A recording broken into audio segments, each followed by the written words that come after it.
Shalom, welcome back to the Sequential Midrash Aggadah series. Today we are learning Bereishis Rabbah Chapter 11. The verse is the end of the creation story. God blessed the seventh day and sanctified it, because on it he rested from all his work which God created to make. Now, the Midrash does what Midrash always does. It refuses to let a familiar phrase stay flat. We hear God blessed Shabbos, and we might think, okay, Shabbos is special. But the Midrash asks, special how? What is the blessing? What is the holiness? What changed in the world when the seventh day arrived? And the answer is not one answer. It is a whole series of windows into Shabbos. Shabbos is wealth. Shabbat is manna. Shabbat is light.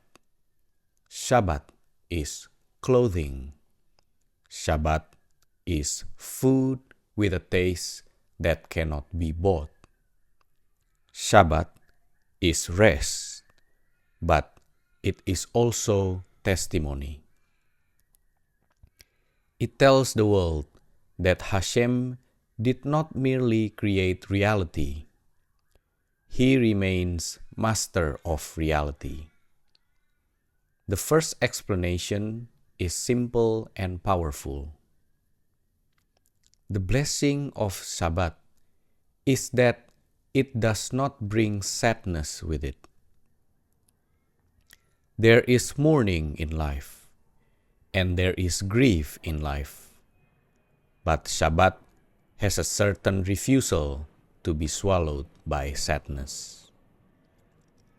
Even when a person is in a week of mourning, Shabbat interrupts the public expression of that mourning. It does not erase pain. It does not pretend nothing happened. But it says, pain is not the final ruler of the Jewish soul. That already tells us something deep.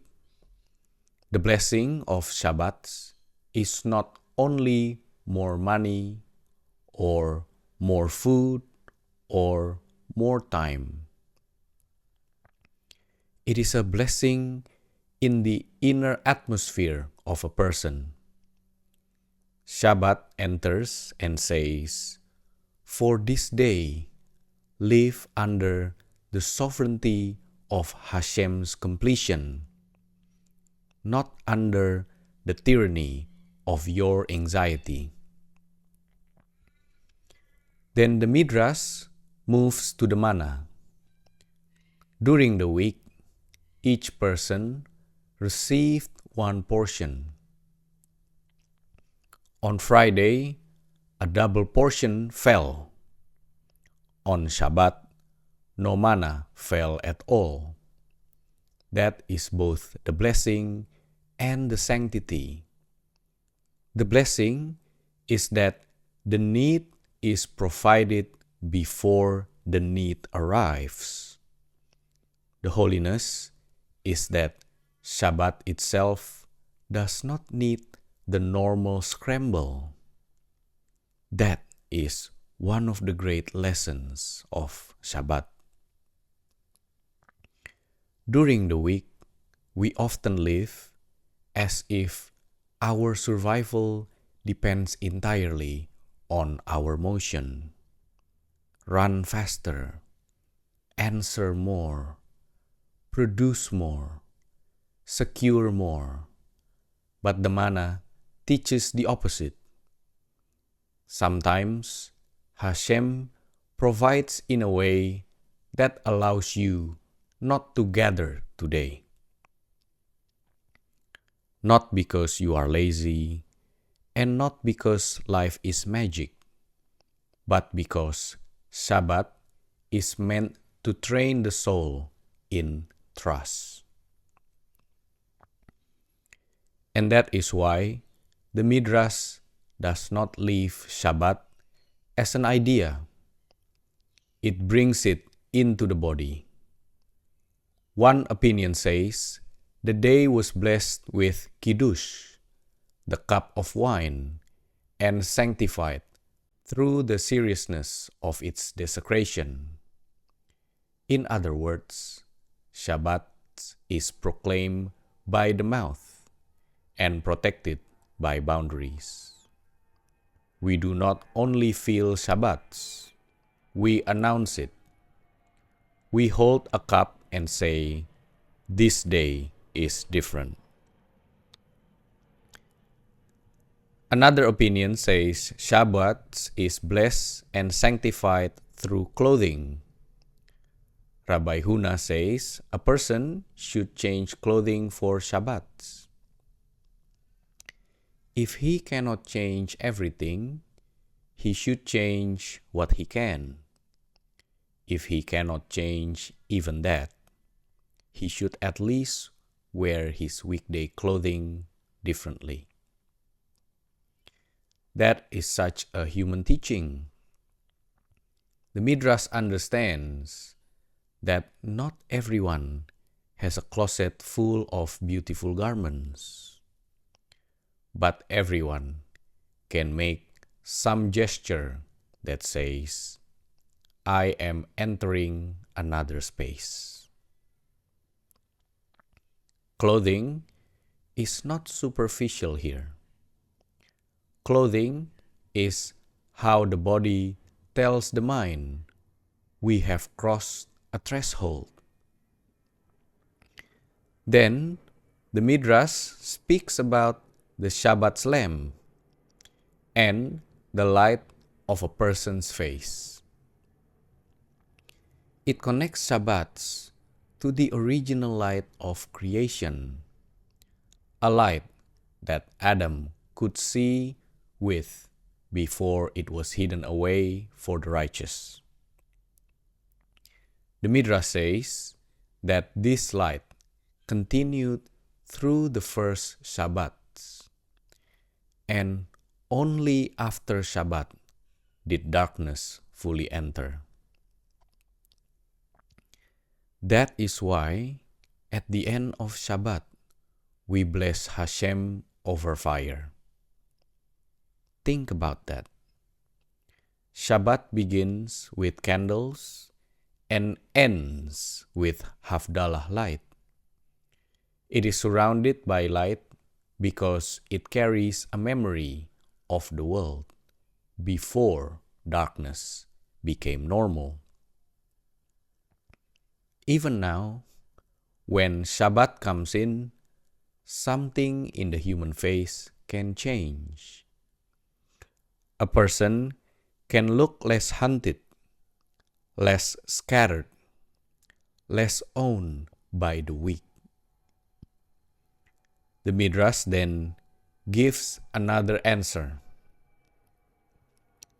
Shabbat is blessed in its expenses. The world does not become poorer because people honor Shabbats. Birds, fish, animals, and human beings consume, and yet creation continues. So too, the expenses of Shabbats are not treated like ordinary spending. When a person spends in honor of Shabbats, the Midrash sees a special blessing in that. This does not mean a person should be reckless. It means that honoring Shabbats is not a loss. It is an investment in the dignity of the day and the dignity of the home. A Jewish table on Shabbat is not just dinner. It is a statement that creation has a purpose and that the home can become a small sanctuary. That leads to one of the most famous images in this chapter, the spice of Shabbat. Antoninus notices that the cold food prepared before Shabbat tastes better than hot food prepared during the week. Rabbi tells him, "It has one spice you do not have. The spice is Shabbat." This is not only about taste buds. We all know that the same food can feel different depending on the atmosphere. A meal eaten in panic is not the same as a meal eaten in peace. A meal eaten as performance is not the same as a meal eaten as holiness. Shabbat does not merely add flavor to food. Shabbat changes the meaning of eating. The Midrash tells stories of people who honored Shabbat and were enriched through that honor. One story has a man in Lutkia who prepares a huge platter filled with delicacies from creation. Another story tells of a simple tailor who competes with a wealthy official to buy a fish before Yom Kippur. The tailor pays an enormous price because the day deserves honor. Later, a precious stone is found in the fish, and his honor for the day becomes the source of his livelihood. The point is not that every expensive fish contains a diamond. The point is that Chazal are teaching us what kind of world we live in. A world where honor for holiness is not wasted.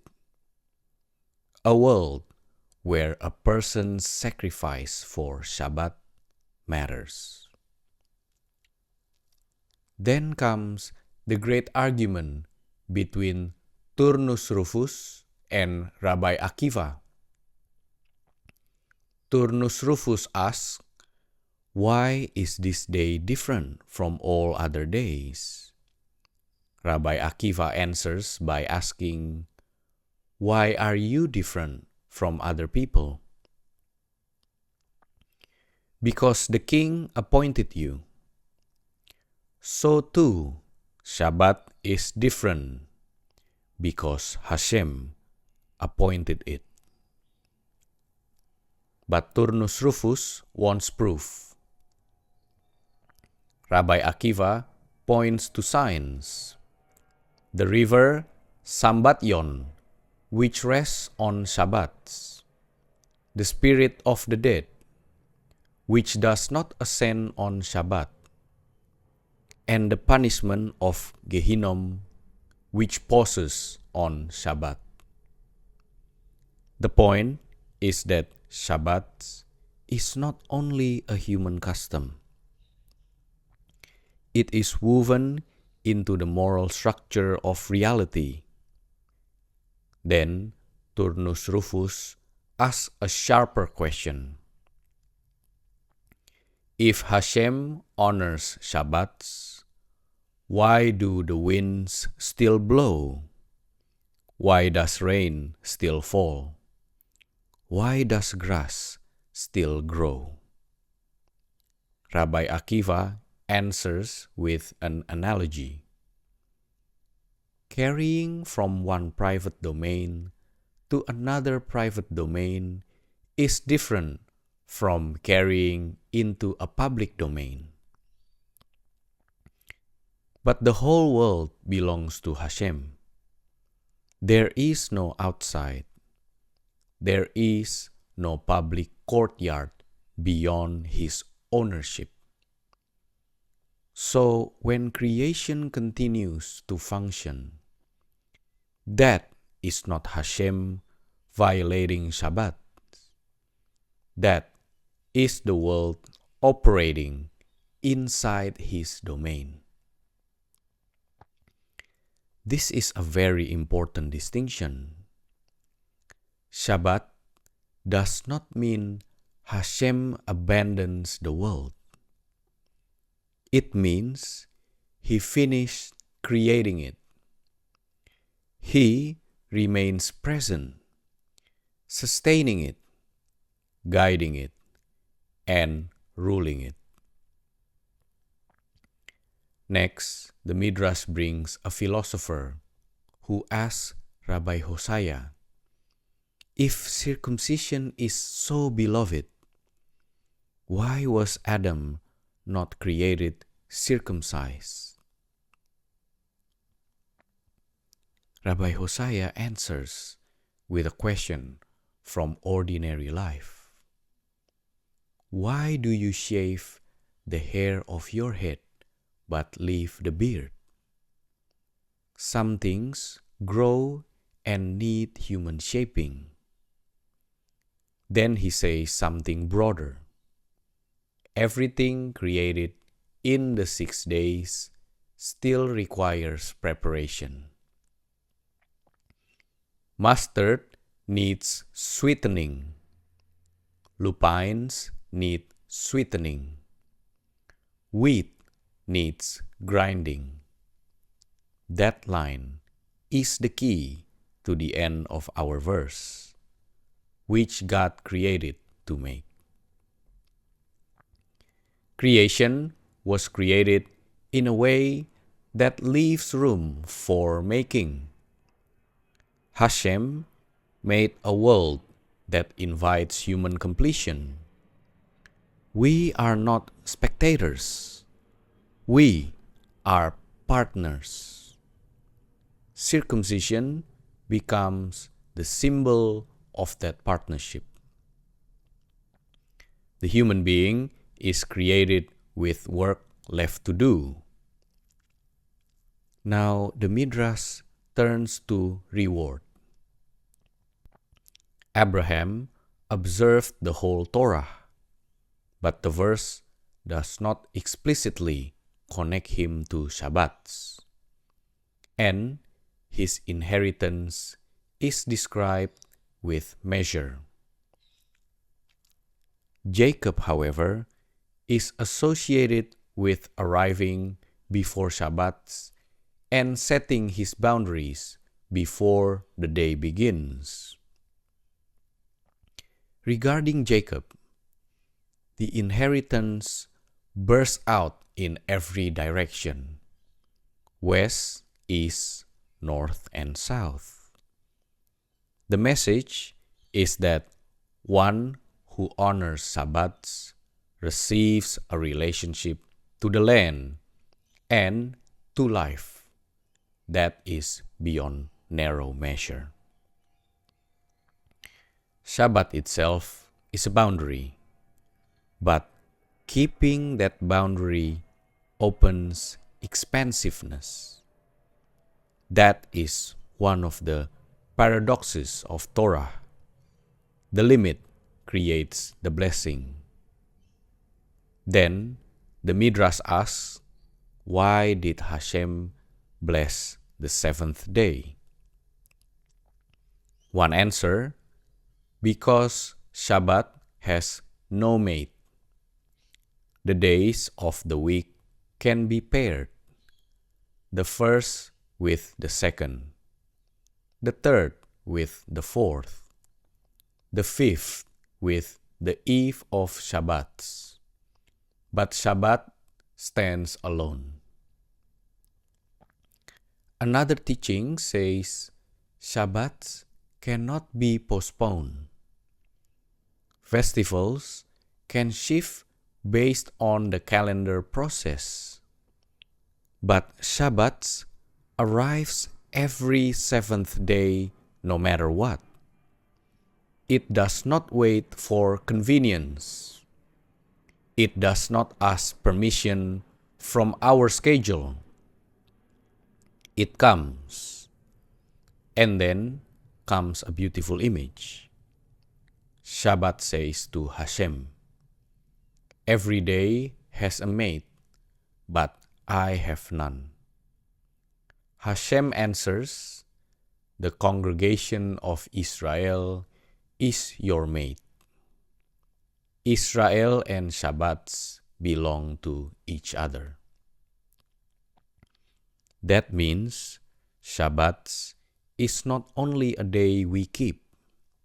Shabbat is a relationship we enter. The Jewish people complete Shabbats by receiving it, honoring it, and giving it a home in the world. Without Israel, Shabbat is a magnificent day. With Israel, Shabbat becomes a covenant. Finally, the Midrash returns to the words, "which God created to make." Rabbi Levi lists what was created on each day, and another opinion says that on the sixth day, Hashem created what would have been created on the seventh. In other words, Shabbats did not arrive because Hashem ran out of ideas. Shabbats arrived because Hashem chose completion. That matters. Rest is not emptiness. Rest is not collapse. Rest is not what happens when there is nothing left to do. In Torah, rest is purposeful completion. It is the crown placed on the work. The final section asks what it means that Hashem rested from all his work. The Midrash says he rested from the work of creating the world, but not from the work of dealing with human beings. He did not rest from responding to wickedness, and he did not rest from rewarding righteousness. Hashem's involvement with moral reality continues. So chapter 11 gives us a full picture of Shabbats. Shabbat is wealth without anxiety, manna without gathering, holiness announced by Kiddush, dignity expressed through clothing, light that reaches back to creation, food touched by a hidden spice, rest recognized even by the forces of judgment, a day that has no mate until Israel becomes its partner,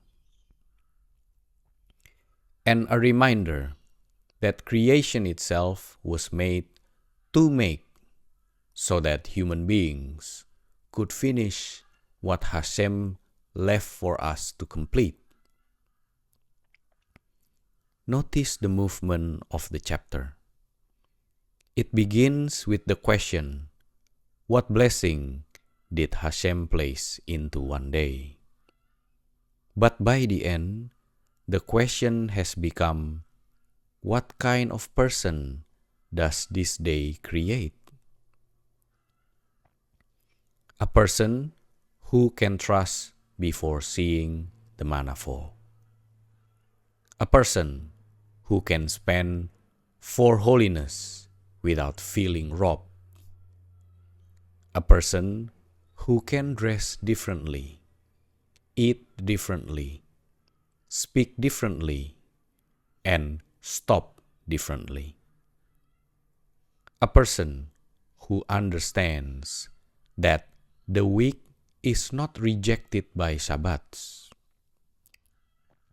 The week is lifted by Shabbats. All the building, earning, preparing, grinding, sweetening, and fixing of the 6 days is gathered into one holy frame. Shabbats tells the weekday world, you are not meaningless. You are preparation. You are the raw material from which holiness can be made. And that may be why this chapter feels so alive. It is not describing an ancient day. It is teaching a weekly transformation. That is the practical takeaway. When Shabbat comes, do not treat it like a pause button. Treat it like the purpose button. Light the candle. Lift the cup. Change the clothing. Honor the meal. Set the boundary. And let the soul remember. The world is not mine to conquer. It is Hashem's world, and I have been invited to live in it with holiness. That is Bereishis Rabbah Chapter 11.